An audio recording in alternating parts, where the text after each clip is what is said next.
And this other value here is 330 microfarads. Yeah. So, yeah, you just charge one of these up, you toss it to your buddy, and they catch it, and it's just like sticking your finger in a wall socket. You know, it's 330 volts, DC. It gives you, it doesn't hold a lot of energy, but it's good for a short burst. It's called a capacitor. And this, as soon as you put them together like this, it's called a capacitor bank. So this is a capacitor bank. One of the applications of a capacitor bank is to discharge it through all your blasting caps. It's the safest way to set off a blasting cap. And caps are the key to safety because it's the safest way to set off an explosion or explosive is with a blasting cap, right? A safety cap. Some character named Alfred Nobel invented dynamite.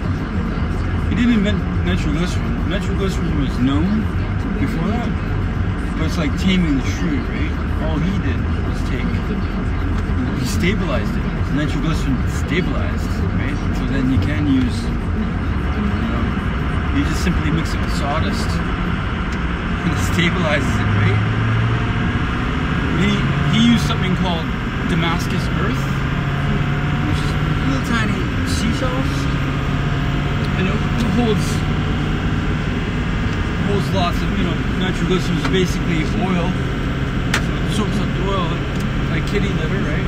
And it stabilizes it, keeps it. Why'd you bring that? This? Yeah. To show you. You're interested in physics, right? Yeah. It's pretty simple. It's a spirally one. There's paper in between foil, and on the paper is a bit of dielectric compound, like silicone oil. You know the stuff you put on your shoes? Electrical grade, right? Silicone oil on the paper, and it keeps the aluminum foil apart. And that's how simple that component is, right? So a negative charge builds up one plate, a positive charge builds up another plate. So this came out of a camera flash. There's a little circuit called a DC to DC converter, which you probably heard a camera flash go. That's the little transformer in there. As it's charging up, it vibrates the windings. As you can hear that high pitched squeal. And then it builds up a charge, like 330 volts, right? So when you throw it to your buddy and your buddy catches it, shocks him. So that's camera flash. It's one application. So getting back to the blasting machine, the old style plunger, cartoons. It was a rack and pinion. And the pinion is a small gear, or gears, and there's like a magneto, right? Like a little generator, and then it charges up a capacitor in the box, and then on the bottom is the switch, which connects the capacitor to your, it's the blasting machine, right? When it contacts the rate at the bottom, it discharges the capacitor into all your leg wires for your leads, right? What are you gonna use it for? Oh, all kinds of. Nowadays, fast forward to now, is a supercapacitor or ultra capacitor they call it. So they use nanotechnology. It's one of the applications of this graphene. They take charcoal, basically, carbon. It gives you a large surface area. So one of the first applications of the supercapacitor, ultracapacitor, was the Russians in Siberia took it over a tank. Because now your lead acid battery is technically dead at minus 50. Ukrainian prairies there, might as well be in Saskatchewan. So your capacitor bank builds up a charge, right? And these big steel cans with full of carbon. The same idea, positive and negative, and then it discharges into the starter motor to kickstart the tank. And then it's Cold War technology. And now you step on the brake, it charges up the capacitor bank, and you step on the gas, and the capacitor bank gives it a kick off the line, right? But they won't use it for that because you short this thing out. It's like, you know, what if you have an accident, right? Now you've got things shorting out, arc welding, some serious energy needs discharged. Apparently a megawatt is no problem, right? Which is like 700 horsepower off the line.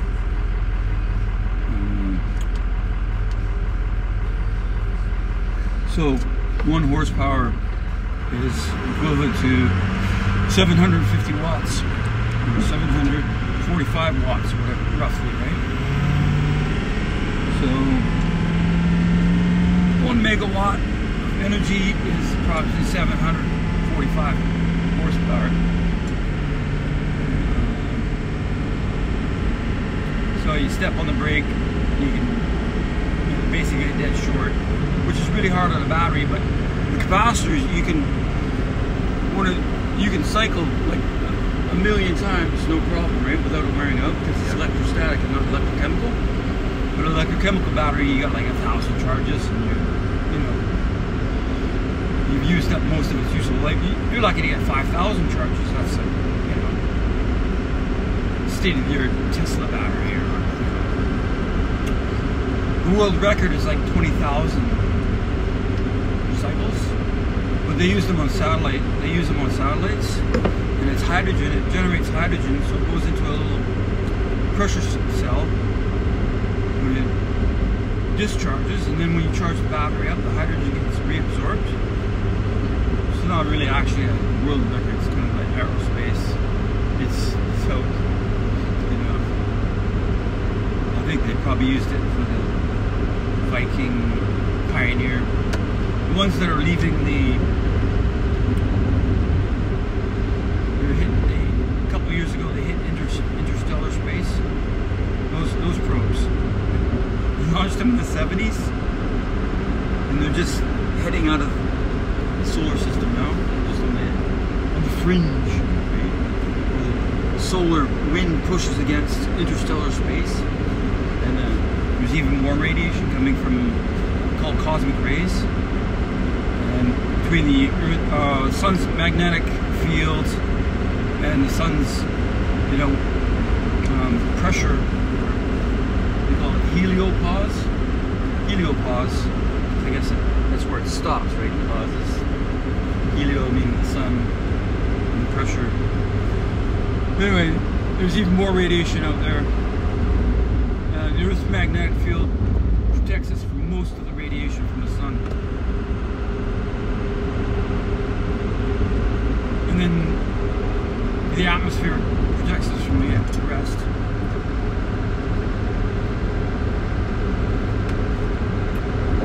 Mostly. There's a few high energy rays that make it in.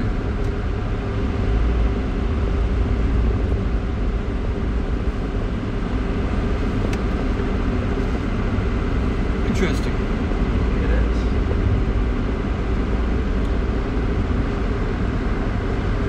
All that from a capacitor.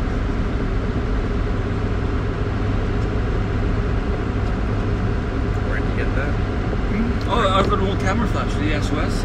You go in the $1.50, right? You pull it apart. Yeah. How much was that? How much was that? For a used camera flash? Yeah. $1.50? You got a whole box of them, right? You go in there and, you open up the battery case, it's got a bunch of batteries that have leaked, and pretty much wrecks them, right?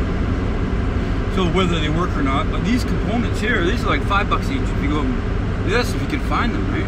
You got to order them off the line, online, right? And then what do you intend to do with these capacitors, right? Because one of the applications of the capacitor is taser, right? Now, That used to be that was my favorite project when I was your age. Was handheld electronic ignition, and how they work is it discharges 20 times per second, right? So every muscle in your body is tensing up and relaxing, tensing up, relaxing 20 times a second, and that makes you, fatigues you right away, and that's what makes you pass out. Everybody's a little bit different. Some people it barely affects, right? It's like, oh, get out, you're annoying me, right? Other people, it gives them burns, and depending on your body chemistry and who you are, and it's like, give me that thing, and then they use it against you, right? So what I came up with is a wrist strap.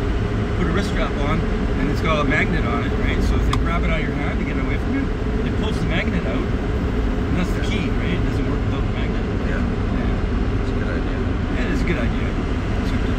Otherwise, the guy gets it, or a girl, and what kind of old egg you're dealing with. Right. It tortures you with it, right? Yeah. Always wanted to be tased. What? You've always wanted one of those? Yeah. I've always wanted to be tased. Yeah, just so you know what it's like. Yeah, I built one. I had it on the bench, and I had a pair of pliers that was lowering in into the arc, right? And it had a little hole in the back of it. It's like, yeah, it gave me a good jolt.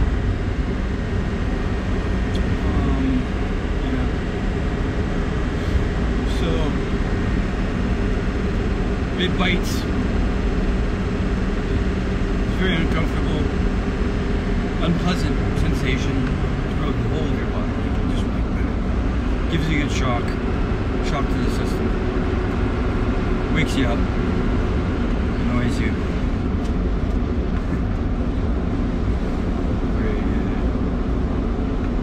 And like I say, after everybody's different, so it might take 10-15 seconds of juicing somebody. It takes all the fight out. It's just like being choked out. It takes all the fight out of you. Right? I don't know if you've choked anybody out, but maybe. Yeah, you don't have to answer that on the basis it may incriminate you. Anyway, yeah, after you've been choked out, it takes all the fight out of you. It just weakens you to the point where you're, yeah, I'm done. It's kind of the same idea. So automated chokeholds.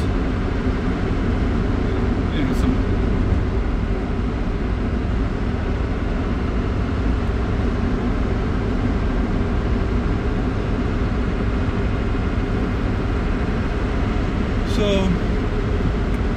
it's a tuned circuit. It resonates at 20 cycles per second, right? Discharges 20 times a second. 20 hertz.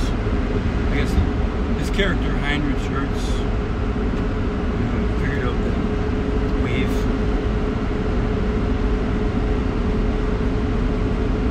The wave function of light. Electromagnetic energy is what we're talking about. So you got two coils. Both coils share the load, the high voltage. So they're running out of phase. One's positive, one's negative. So when it discharges, the phase reverses, and the capacitor charges in the reverse direction. So there's two electrodes up here, and then there's two electrodes down below, which control your peak voltage. So it takes like 50,000 volts per half inch to jump the gap. And that limits your peak voltage, right? So if you have a half-inch gap, depending on the atmosphere, pressure, temperature, humidity, and all that, it limits your peak voltage, right?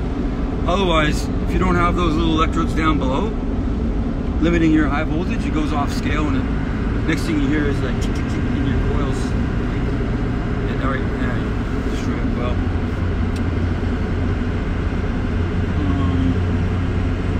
Yeah. So like I say, you set up a resonant frequency because the coils hold energy, like the capacitor holds energy. So when the field collapses, the magnetic field reverses, and that magnetic field in the induction holds energy like a capacitor.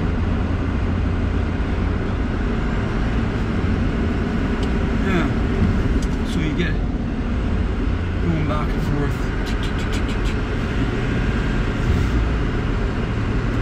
You can have a single in it, but it's just way more efficient to have two coils, and they store energy, the capacitors store energy, so when you discharge it, it charges the capacitor in reverse.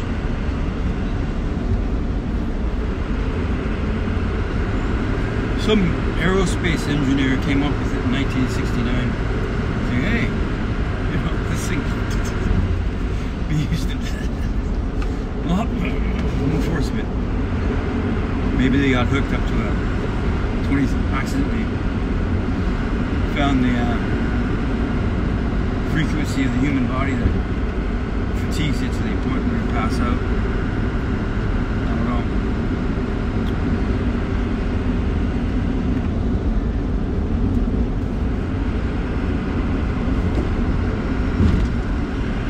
But they don't teach you this stuff in school, right? You gotta go. They don't teach you anything in school. No, they don't want you building your own fucking tasers, setting off fucking bombs, you know, giving the information to somebody else.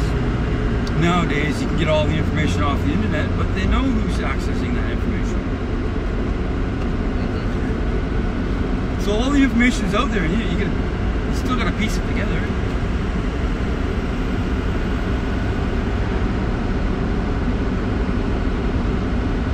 Chemistry, a little bit of physics,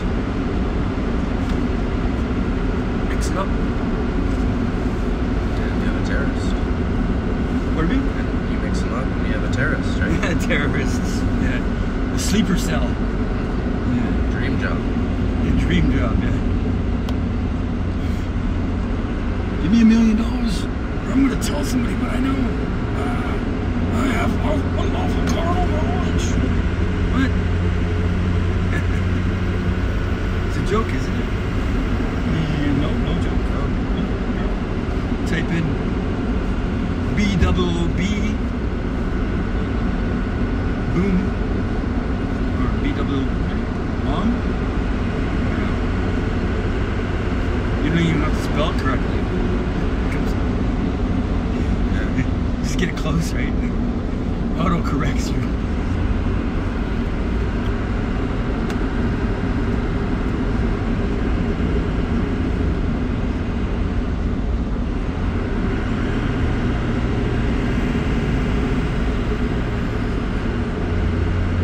That's a lot of information to wrap your head around.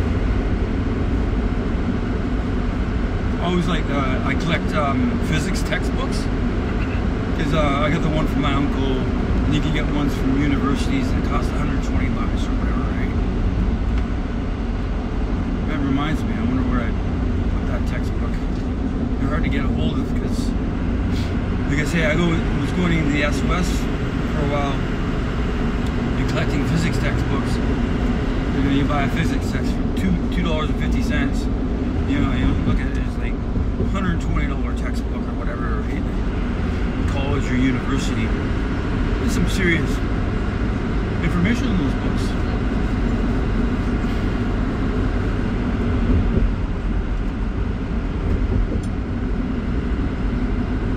And nobody's looking over your shoulder going, hey, you're not supposed to be reading that. You're way back in chapter 1. This is chapter 5. Yeah. My favorite's chapter 13. That's gotta be a university or college joke, right? Chapter. Oh, he's on chapter 13. It means you're crazy, right? Only 12? Hmm? You're only 12? No, chapter 13 is, you know, where you have the mental disorders, right? No, is it? In the textbook. Oh, he's a textbook case. Check chapter 13 on this guy. Yeah, read all about it. She's on chapter 13. Yeah. You can read about him in chapter 13. He's a textbook case. Psychology. Are you interested in psychology? I've always been interested in basic psychology, right? Apparently, here in the Western world, it's based on, the law system is based on Freudian sort of concepts. Oh shit, fuel lights on. Guess so. You got a fuel card? Yeah. You got a points card? No. I got a points card. Okay. You know where the Petrocan in Port Alberni is? No. It's just down from the dump. Maybe later we'll take a look to the dump. It's right. Well, anyway. The dump is easy to find. You go on the way out of town. Have you been to the West Coast? No. No? Never Oh, been man. past. It's just like a beach in California somewhere. Oregon. Or Washington. Why didn't you fill it up? Ooh. I didn't know it was empty. It's not empty. No. We got enough to get there and then get to the gas station afterwards. Oh, Well, you probably have enough to get there and back. it's not good to run a diesel low on fuel. I never do. Probably, or for sure. We still have to stop at Coombs to fill up. Oh, well, we'll go to the one here. Yeah. But I'm just saying we could. Yeah, we could, but when you go around a corner, it sloshes away from the pickup when it's low on fuel. Pickups a bunch of air, so the fuel pump sees a bunch of air, and the fuel pump is cooled and lubricated by the fuel it's pumping, either gasoline or diesel, right? And yeah, it burns out the fuel pump. So is it good to run a vehicle chronically low on fuel? Probably not. No, it's not. I never do. Yeah, some people do. We won't mention those people because they're usually looking for illegal substances to abuse.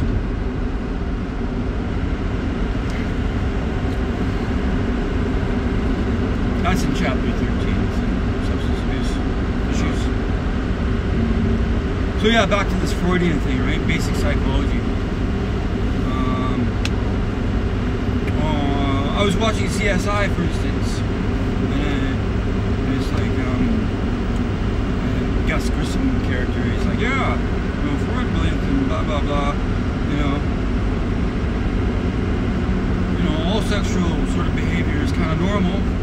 The only thing that's not really normal is no sexual desire whatsoever. Right? It's like, yeah, that makes a lot of sense. I can see. He was very controversial. Women hated him because he did a lot of research into the hysterical woman. Because women just fucking lose it. They're just out of their minds. Like they can't fucking. They go. Like something triggers them, right? Because of childhood trauma, perhaps.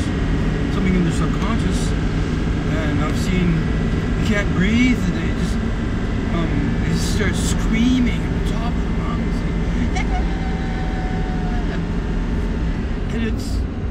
And it's hard not to take it personally, but if something happened to them like years prior, right, when they were a child, yeah, it's incredible it's hard to be around that kind of hysteria, and they're not, yeah, they just fucking lose it.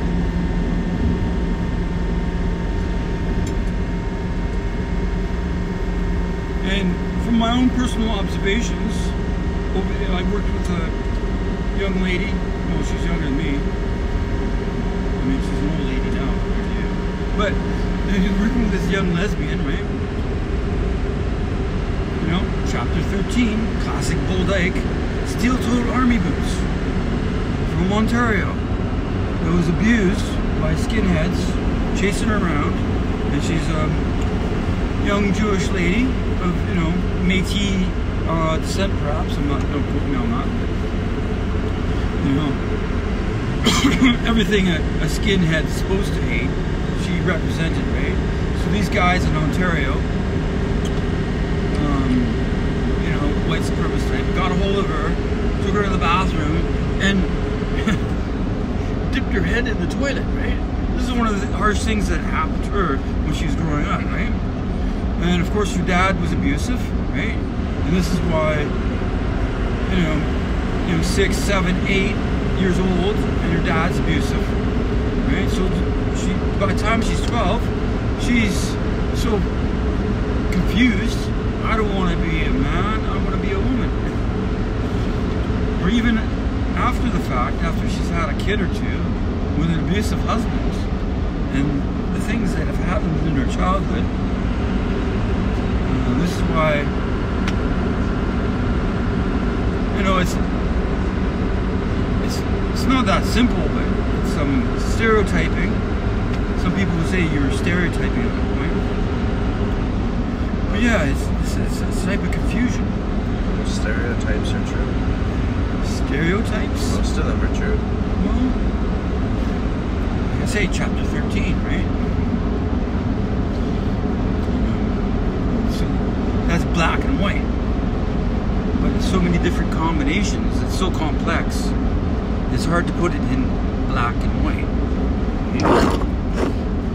Like I say, for males, they've scientifically proven that there's a area in our brain that develops as we're, from the hormones, and it's underdeveloped, or doesn't develop in the female brain, and it develops in the male brain, makes us male, makes us female, right? So you get anywhere in between that, from absolutely no development, partial development, you know, it goes on like that, right? So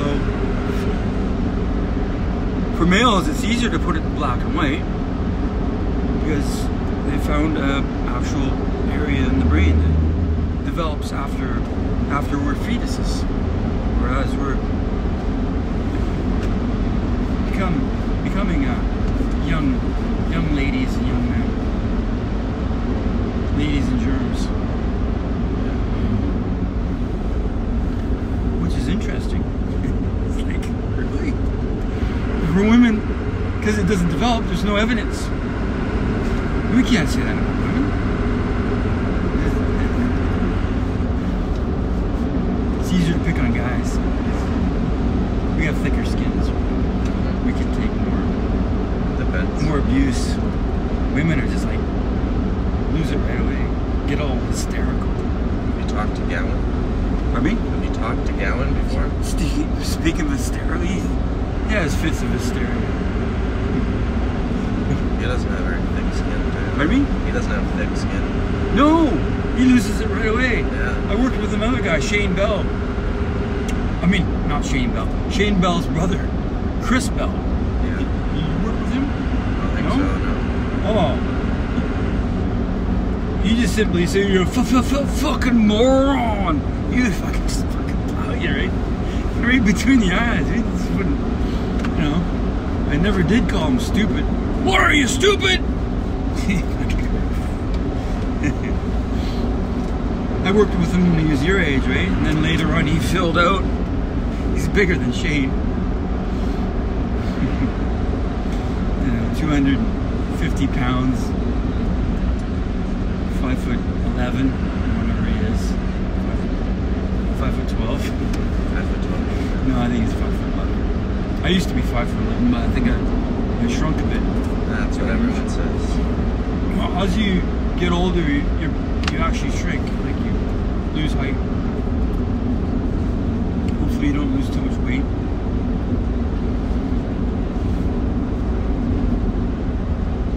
Yeah, everybody's different. Everybody has different experiences. All I've got to go by is my own experience, right? And my dad gave me a hard time when I was growing up. So when somebody tries to give me a hard time, it's like I don't get too excited. I take a step back. It's like, oh, where's this guy coming from? It's like I don't let them yank my chain, so to speak. Yeah. Because then,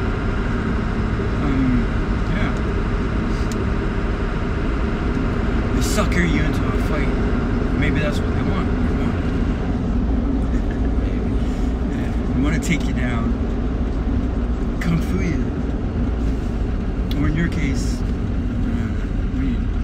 amateur boxer into the toilet efficiently. They show you how much harder they can work. Take it down. Not if you're smart. Pardon me? Not if you're smart. Well, yeah, I was never allowed to fight when I was growing up with my 5 younger brothers. It didn't matter who started the fight. We were all punished equally, right?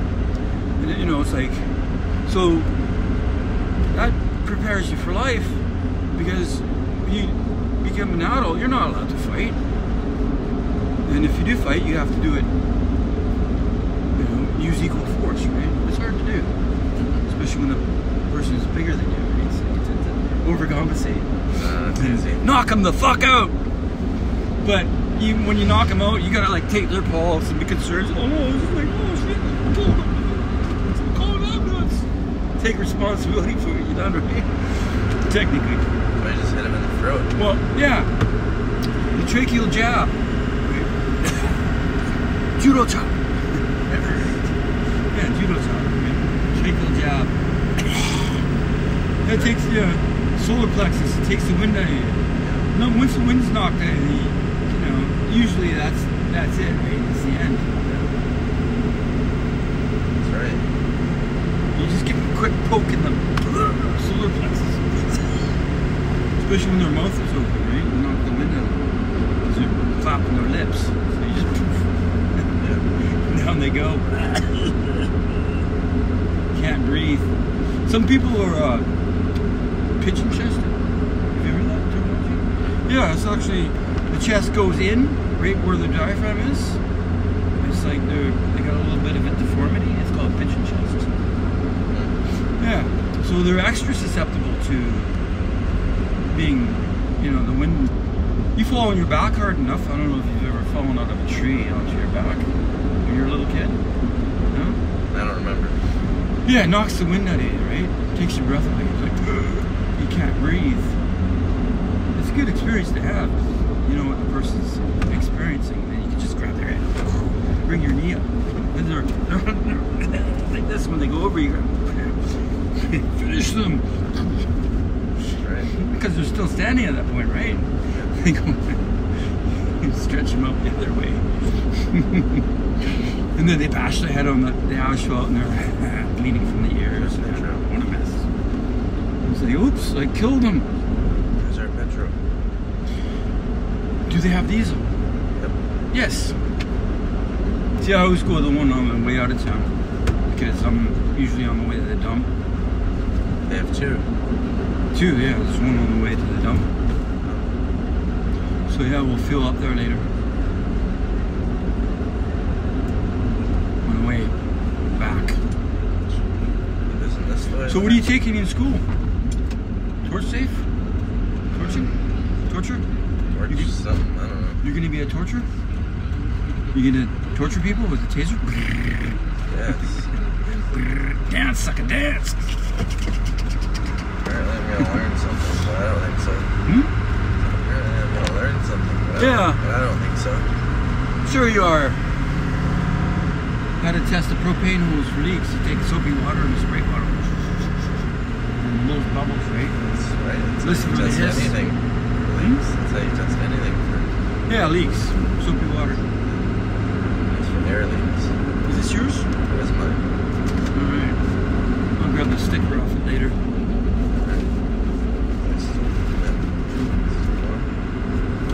Sorry, I didn't mean to touch you. That's all good. Coffee with my grubby mitts. Doesn't matter to me. Well, everybody's all freaky about it. I'm not. Viruses and germaphobes. Not me. Never have been.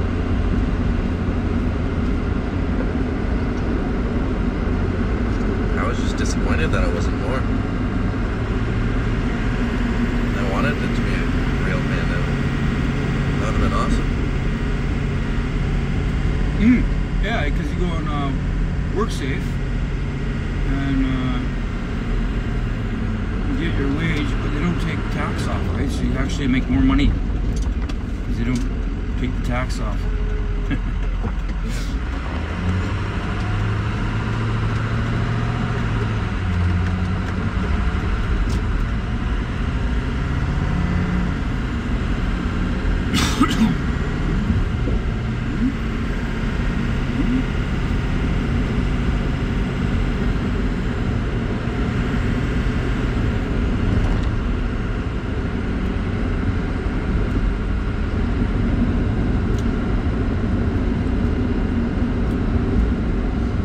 Yeah, I know a lot of different stuff, but when it comes to writing stuff down, I kind of fall on my face, right?